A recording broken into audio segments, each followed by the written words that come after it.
কোরআন মাহফিল, এই মাহফিলের সম্মানিত সভাপতির আসনে আসীন রয়েছেন, যার অক্লান্ত পরিশ্রমে আল্লাহ পাকের অশেষ দয়ায় মাহফিল এ পর্যন্ত বাস্তবায়নের দিকে এগিয়ে আসছে। জনাব আলহাজ মোহাম্মদ মাহমুদুল হাসান হাজী সোহেল ভাই, আমি ভাইজানকে অনেক ভালোভাবে মনে রাখবো। অনেক শ্রম দিয়েছেন এই মাহফিলের জন্য। আল্লাহ ওনার খেদমতকে কবুল করুক, বলে না আমিন। আজকের মাহফিলে প্রধান অতিথি হিসেবে আসন গ্রহণ করেছেন জনাব মোহাম্মদ আব্দুর রহিম সাহেব, সভাপতি সাব কন্ট্রাক্টর অ্যাসোসিয়েশন ঢাকা। তিনি অনেক দূর থেকে আমাদের এই প্রোগ্রামে হাজির হয়েছেন এবং মাদ্রাসার জন্য একটা ভালো সহযোগিতার আশ্বাস দিয়েছেন। আল্লাহ তাআলা তিনাকে সুস্থ রেখে নেক হায়াত দারাজ করুক, বলে না আমিন। এছাড়াও বিশেষ অতিথিবৃন্দ মোটামুটি 12 জন আছে, সবাইকে আমি শ্রদ্ধার সাথে স্মরণ করছি। আমন্ত্রিত অতিথিবৃন্দ এবং ওলামায়ে কেরাম, জনাব মোহাম্মদ মনির উদ্দিন খান সাহেব সহ অন্যান্য দায়িত্বশীল ব্যক্তিবর্গ, আমার পূর্বে যিনি আলোচনা করেছেন হাফেজ মাওলানা মোহাম্মদ বুরহানুদ্দিন সাহেব এবং মুফতি মাওলানা আসাদুজ্জামান জিহাদি সাহেব ঝিনাইদহ, অন্যান্য ওলামায়ে কেরাম, মঞ্চে উপবিষ্ট গণ্যমান্য ব্যক্তিবর্গ, যুব সমাজ, তরুণ সমাজ, সুশিক্ষিত সমাজ, প্রাণপ্রিয় মুমিন মুসলমান ভাইয়েরা, পর্দার আড়ালের মা ও বোনেরা, সকলের প্রতি আন্তরিক অভিনন্দন, মোবারকবাদ। আলোচনার শুরুতে আমরা সবাই মিলে মহান আল্লাহ তাআলার শাহী দরবারে শুকরিয়া দান বলি আলহামদুলিল্লাহ। আলহামদুলিল্লাহ। পরম দয়ালু, মেহেরবান, সর্বশক্তিমান, মহাপরাক্রমশালী, দয়াময়, প্রেমময় আল্লাহ জাল্লা শানুহু আম্মা নওয়ালুহুর রহমতের দুয়ারে আরো শুকরিয়া আদায় করি যে মেহেরবান আল্লাহ আমাদের মতো নালায়েক, নাচিজ, অধম, অযোগ্যদেরকে তিনার হাবিব নবী সরকারে দু জাহা সৈয়দুল মুরসালিন শাফিউল মুজনিবিন রাহমাতুল লিল আলামিন, আমাদের দয়াল নবী, যিনি নবীদেরও নবী, রাসূলদেরও নবী, ফেরেশতাদেরও নবী, আরশ, কুরসি, লৌহ কলমের নবী, কুল কায়নাতের নবী, আমার আল্লাহ বলে আমার নবী, সুবহানাল্লাহ বলে সুবহানাল্লাহ। এমন একজন নবীর উম্মত হতে পেরে খুশি না বেজার? খুশি। এজন্য আরেকবার বলুন আলহামদুলিল্লাহ। আলহামদুলিল্লাহ। আমাকে উপস্থাপক মহোদয় প্রফেসর সাহেব রাসূল করিম সাল্লাল্লাহু আলাইহি ওয়াসাল্লামের মাদানী জীবন সম্পর্কে আলোচনা করার জন্য বলেছেন। আমি ওনার কথা রাখবো ইনশাআল্লাহ। যেহেতু মাহফিলটা তাফসীরুল কোরআন মাহফিল, সেহেতু আমি পবিত্র কোরআনুল কারীমের একটা আয়াতে কারিমা দিয়ে আলোচনাটা শুরু করতে চাই। আসুন আমরা যারা পারি সবাই মিলে তেলাওয়াত করি। বিসমিল্লাহির রহমানির রহিম। আলাম নাশরাহ লাকা সাদরাক। বাস এটুকুই, আগে এটুকু বুঝুন।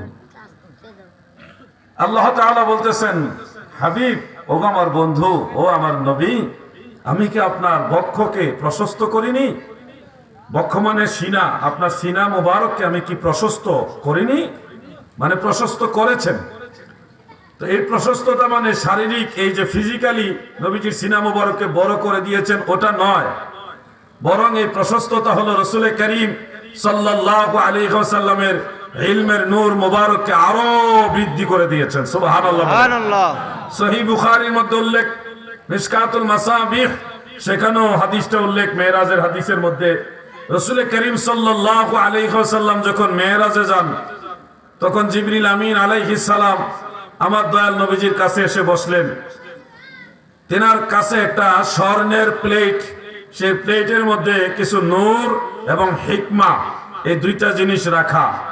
এটা নিয়ে জিবরিল ফেরেশতা নবীজির কাছে এসে বসেই নবীজির সিনা মোবারককে চিরে ফেললেন, এভাবে দুই ভাগ করে ফেললেন।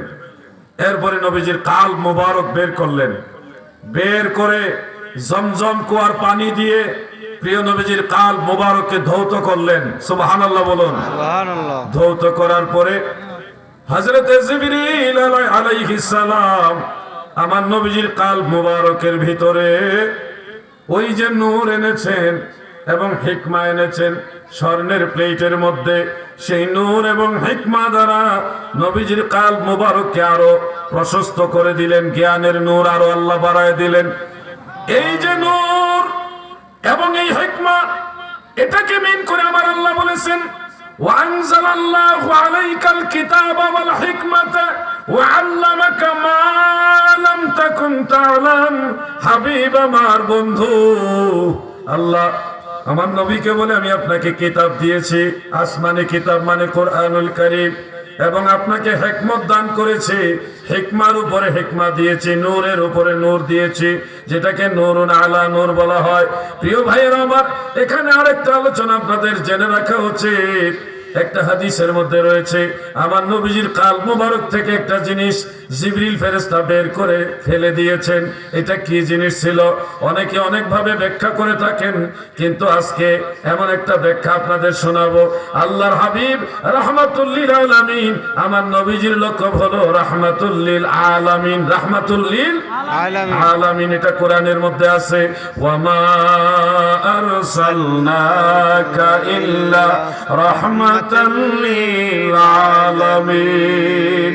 নবী গো, আমি আল্লাহ আপনাকে সমগ্র সৃষ্টি জগতের রহমত হিসেবে প্রেরণ করেছি। আমার নবী জমিনেরও রহমত, আসমান জগতের রহমত, সব জগতের জন্য আমার নবী রহমত। এই রাহমাতুল লিল আলামিন আমার নবীজি এই দুনিয়াতে রাহমাতুল লিল আলামিন। এই নবী এসেছেন, নবীজির যে রহমত, দয়া, মায়া, এটা সব মানুষের জন্য আছে, জিনদের জন্য আছে, পশু পাখিদের জন্যও আছে। আমার নবীজির এই কাল মোবারকে ইবলিসের জন্য মায়া ছিল, দরদ ছিল। ওই যে ইবলিস তো মালউন, সে তো লানত প্রাপ্ত, তার প্রতি নবীজির দরদ থাকলে তার হবে না।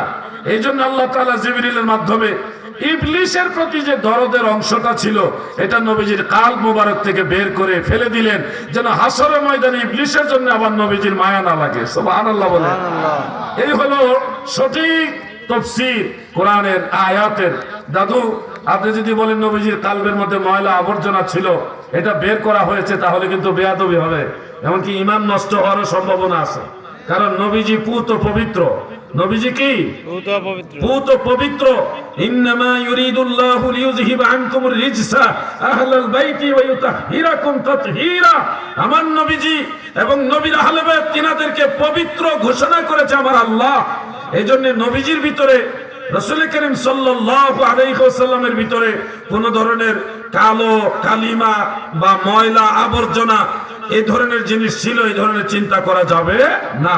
বরং আমার নবীজির ভিতরে যেটা ছিল, সবার জন্য রহমত আছে, কিন্তু ইবলিস শয়তানের যে অংশটা নবীজির কাল মুবারকে ছিল, এটা আল্লাহ বের করে দিয়েছেন। কারণ ইবলিস ছিল জাহান্নামী এবং সে লানত প্রাপ্ত। কথা ঠিক কিনা বলেন? এই জন্য আমার ভাইয়েরা গো, আমার আল্লাহ বলেন আলাম নাশরাহ লাকা সাদরাক। নবী গো, আমি আল্লাহ কি আপনার বক্ষকে প্রশস্ত করিনি? অর্থাৎ আমি আল্লাহ আপনার জ্ঞানকে, আপনার ইলমকে, এটাকে আরো বৃদ্ধি করেছি, আরো বড় করেছি। হাদিসে মুস্তাফার মধ্যে উল্লেখ, প্রিয় নবীজি বলেছেন ওতিতুল ইলমাল আউয়ালিন ওয়াল আখিরিন। আউয়াল থেকে আখির পর্যন্ত যত প্রকার ইলম আছে, আমার আল্লাহ সব ধরনের ইলম আমার আল্লাহ আমাকে দান করেছে। সুবহানাল্লাহ।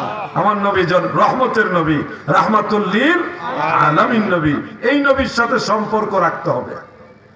আপনারা নিশ্চয়ই নবীজির সাথে ভালো সম্পর্ক রাখতে চান, চান কিনা? চান কিনা? এই জন্যই তো দাড়ি রাখছেন নাকি? দাড়ি রাখছেন কেন? মদিনাওয়ালাকে ভালোবেসেই তো। কবরের মধ্যে যখন নবীজি আসবেন, দেখা দিবেন, তখন তো আপনি এই দাড়ি দেখায় বলবেন ইয়া রাসূলুল্লাহ, আমি আপনার দলের লোক।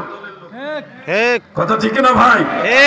ফেরেশতা এসে বলবে মান নাবিয়ুকা, অথবা মা কুনতা তাকুলু ফি হাযার রাজুল। আপনি ডাইরেক্ট বলবেন আপনি নবীর লোক, আমার নবী হলো মুহাম্মাদুর রাসূলুল্লাহ সাল্লাল্লাহু আলাইহি ওয়াসাল্লাম। কবরে আপনার টুপি যাবে না, কোন রুমাল যাবে না, অন্য কোন সুন্নতি লেবাস যাবে না, পাগড়িও যাবে না। কবরে একটা সুন্নত যাবে, সেটা হলো দাড়ি। সেটা কি? দাড়ি। বলেন না, সেটা কি? দাড়ি। যাদের দাড়ি নাই তারা কয় না। কি কোন দাড়ি লাগবে নি? লাগবো। আওয়াজও বোঝা যায় লাগতো না। দাড়ি লাগবে নি? লাগবো। কবরের মধ্যে আল্লাহর হাবিবের সামনে দাড়ি নিয়ে দয়াল নবীজির দিকে মায়ার নজরে তাকাইয়া নবী দেখে দেখে বলবেন হাজা নবিয়ুনা মুহাম্মাদুর রাসূলুল্লাহ সাল্লাল্লাহু আলাইহি ওয়াসাল্লাম, ইনি আমাদের নবী। আমার নবী আপনাকে দেখবে, আপনি নবীর সুন্নত রেখেছেন, আপনি মদিনাওয়ালার নূরানী চেহারা মোবারক দেখবেন। আরে কি মধুর সে সময় হবে, যেই সময় আল্লাহর নবীর সাথে আমাদের দিদার হবে। আল্লাহু আকবার বলেন। আল্লাহু আকবার। সেই নবীর দিদার যখন আমাদের হবে, সেই সময় কত মধুর সময় হবে গো। আমার পীর কেবলা জান হুজুর ছন্দে ছন্দে বলতেন, কিছু চাহিনে তোমার নিকট হে, শুধু দর্শন অভিলাষ মনে, ভবে রাজয় রাজ কর যদি কভু ধরিবে না মনে তোমা বিনে। রাজত্ব বাদশাহী আমি চাই না ওগো নবী, আপনার কাছে আর কিছু চাই না, আপনার নূরানী চেহারা মুবারক দেখার আমার ইচ্ছা। সুবহানাল্লাহ। সুবহানাল্লাহ। চান কিনা নবীজির দর্শন, চান কিনা চাই। নবীর দিদার চান কিনা বলেন? চাই। তাহলে আপনাদেরকে কিছু কাজ করতে হবে, যে কাজগুলির মাধ্যমে দয়াল নবীজি আপনার উপর খুশি হবে। তখন আল্লাহর নবীকে আপনার তালাশ করা লাগবে না, প্রিয় নবীজি আপনাকে তালাশ করে দেখা দিবে, আপনাকে দেখা দিবে। নবী দেখা দিতে পারে কিনা ভাই? আরে এই পৃথিবীতে অসংখ্য আউলিয়ায়ে কেরাম আল্লাহর নবীকে দেখছে, অসংখ্য আউলিয়ায়ে কেরাম স্বপ্নে যুগে প্রিয় নবীজিকে দেখেছেন, বরং অনেক আউলিয়ায়ে কেরাম জাগ্রত অবস্থায় নবীজিকে দেখেছেন। আপনারা আশ্চর্য হবেন, হাফেজ জালালউদ্দিন সুয়ুতি আল হাবিলিল ফাতাওয়ার মধ্যে উল্লেখ করেছেন, অনেক উম্মত আছে নবীর আদরের উম্মত, যাদেরকে নবীজি নিজে ভালোবাসে। এমন উম্মত আছে না আপনাদের মাঝে? কিছু লোক আছে না যারা নবীজিকে খুব বেশি ভালোবাসে, এমন আছে কিনা ভাইয়া?